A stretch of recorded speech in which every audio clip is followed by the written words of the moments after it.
Assalamualaikum warahmatullahi wabarakatuh. Mohon berkenan Gus, saya mau bertanya karena saya bodoh akan bertanya kepada yang pintar ini biar nggak disalahkan. Mana ya, langsung ke pertanyaan, lebih penting mana antara pintar dengan cerdas? Karena ada anekdot Madura itu. Karena orang Madura kan terkenal anekdotnya ya. Pada suatu saat di sekolah SD itu ada upacara, kemudian ada di anekdot itu ada menteri yang menanyakan kepada salah satu guru bahwa tiang bendera ini berapa tingginya. Oleh seorang guru itu manggil murid untuk naik ke tiang bendera itu untuk mengukur tingginya tiang bendera itu. Kemudian sama seorang pejabat itu ditegur, kenapa susah-susah dinaikin tiang bendera itu? Enggak ditidurkan aja biar tidak mengundang bahaya. Dijawab oleh seorang guru tadi, tadi Bapak kan menanyakan tingginya tiang bendera. Kalau ditidurkan itu bukan tingginya tapi panjangnya. Nah ini, itu kan panjangnya bukan tingginya. Jadi kalau menanyakan tingginya maka harus dinaikkan dulu, diukur ke atas. Nah itu terkait dengan anekdot itu, saya bertanya ya, penting mana atau lebih utama mana antara pintar dengan cerdas? Terima kasih Gus. Ini karena pertanyaannya anekdot, saya jawabnya juga anekdot. Itu kalau kita di pesantren itu gudangnya, itu kan biasanya korbannya orang Madura, tuh kasihan juga sama orang Madura. Itu kalau mereka ketangkep polisi ditanya, sudah tahu ini pelanggaran, tahu Pak? Kenapa melanggar? Gak tahu Bapak di situ sih. Jadi itu kan cerminan pikiran kita semua. Kalau gak melanggar itu bukan karena takut aturan, takut ketangkep polisi. Sudah tahu kalau pelanggaran, tahu Pak? Kenapa melanggar? Gak tahu Bapak di situ. Ribet kan? Nah, tapi sebetulnya jawaban dari pertanyaan jenengan itu ya sebenarnya Anda pasti tahu lah. Ini kan antara cerdas dan pinter itu mungkin ya pinter itu ya cerdas, cerdas ya pinter. Yang jelas mengetahui sesuatu yang semestinya itu ya kecerdasan, dan mengetahui itu ya namanya pinter gitu. Cuma tadi yang menterinya memang tanyanya ketinggian, di mana-mana yang bentuk tinggi itu ya begini gitu kan. Kalau begini orang sudah bilang bentuk panjang gitu. Jadi ya dalam hal ini ya pinter dan cerdas anak SD tadi yang naik tadi.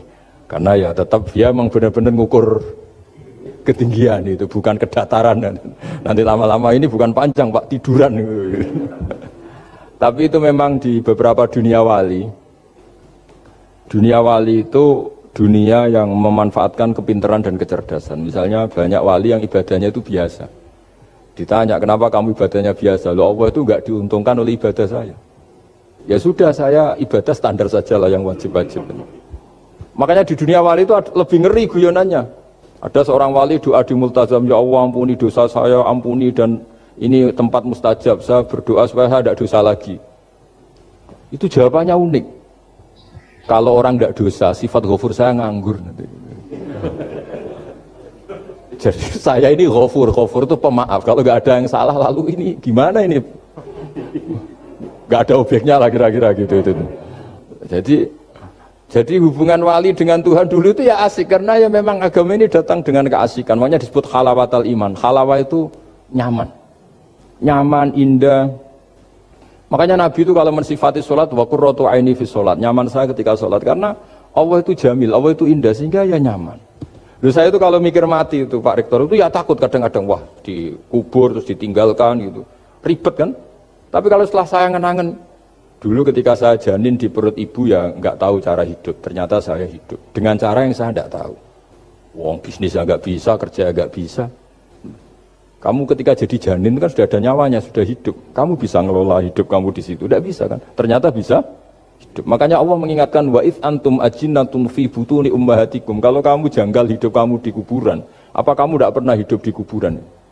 Yaitu ketika kita masih janin di perut ibu. Kalau ibu kamu senang renang, ribet kan, sudah dalam perut, orangnya renang lagi. Udah gitu. Kadang-kadang ibu kamu sembrono sudah ada janin masih goreng-goreng. Kalau kepeletian gimana itu? Tapi Allah tahu cara ngelola kehidupan kita zaman masih apa?